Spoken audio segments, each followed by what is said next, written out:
Hi everyone, my name is Tiffany. I'm a sophomore at the college in Kirkland House, and I'm so excited to give you guys a tour of the Harvard Ceramics Studio.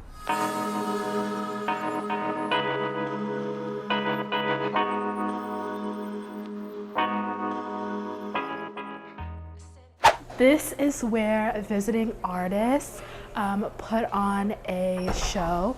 Right now we have Dighton Abrams, who is the 2020 to 2022 Artist in Residence.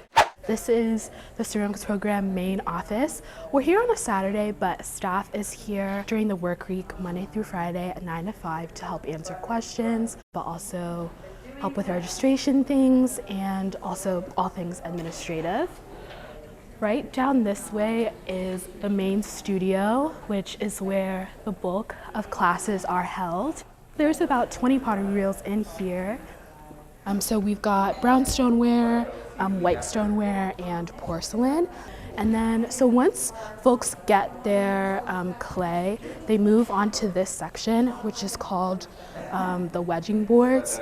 And so white and brown stoneware is wedged here. Wedging is just a process that removes all the air bubbles from the clay so it's easier to throw with and more of an even sort of surface throughout. You'll see folks working in here from on the weekends, 9 a.m. to 9 p.m. Folks are here literally all the time.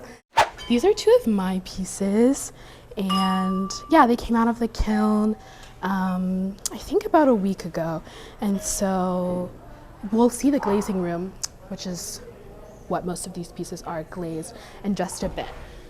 But first I want to take you to the small classroom. You can come through this way.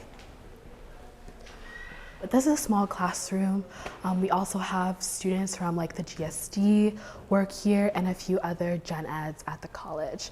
This right here is the large classroom. A lot of the hand building ceramics work from here, but also stuff is stored from like molding classes. And also there are quite a bit of bigger sculptural pieces that some artists work on here. This space is where visiting artists have their like sort of self-contained corners. I feel like this is a really great way to see the variety of work that can come in and out of the studio. And so visiting artists are here, I think anywhere from 6 months to a few years. And they can come from all over the world and all over the United States as well. Right now we're going into the kiln room. This is where all the clay that is made gets fired. All of these pots and pieces are sort of drying out completely, and then once they're fully dry, they get put into these electric kilns. Now we'll head to the glaze room. This actually is great to see because they are pieces that have come out of electric kilns, come out of their first round of firing. These are Cone 6 electric glazes, and then soda, which is a shelf that we actually saw in the kiln room, is a different type of firing in these blue buckets. This is how our glazes are labeled in the blue versus the yellow buckets, and we can see bisqueware pieces that have come out of the electric kilns and are ready to be glazed by all of the classes in these shelves. I can try and find, oh, this is one of my mugs. You can see that my name is on here as well as my maker's mark.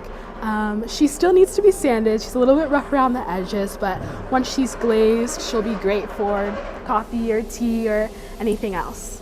We can come back this way and enter the main glaze room where we see what Conen Reduction glazes look like on all 4 bodies of clay that are the most used in this studio.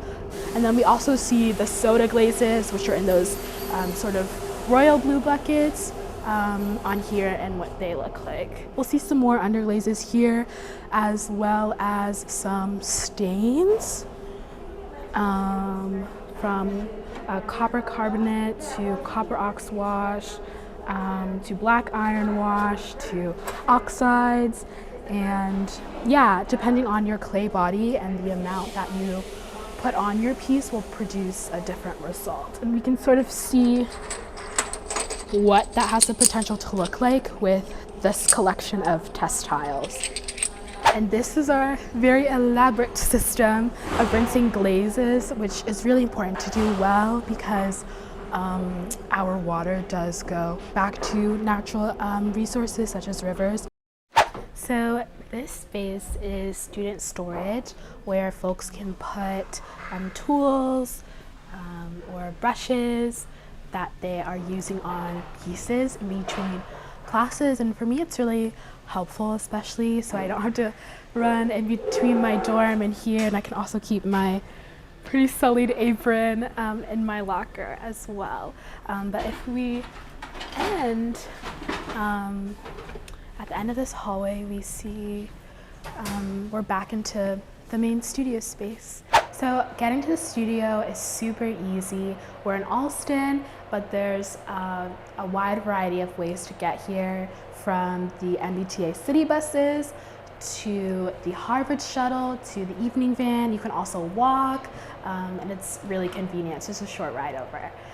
So thank you so much for joining me on this tour, and for more information you can come by the studio. Like I said, we're an open community space. You don't have to be taking a class to come here, or visit the ceramics program online at the website. So yeah.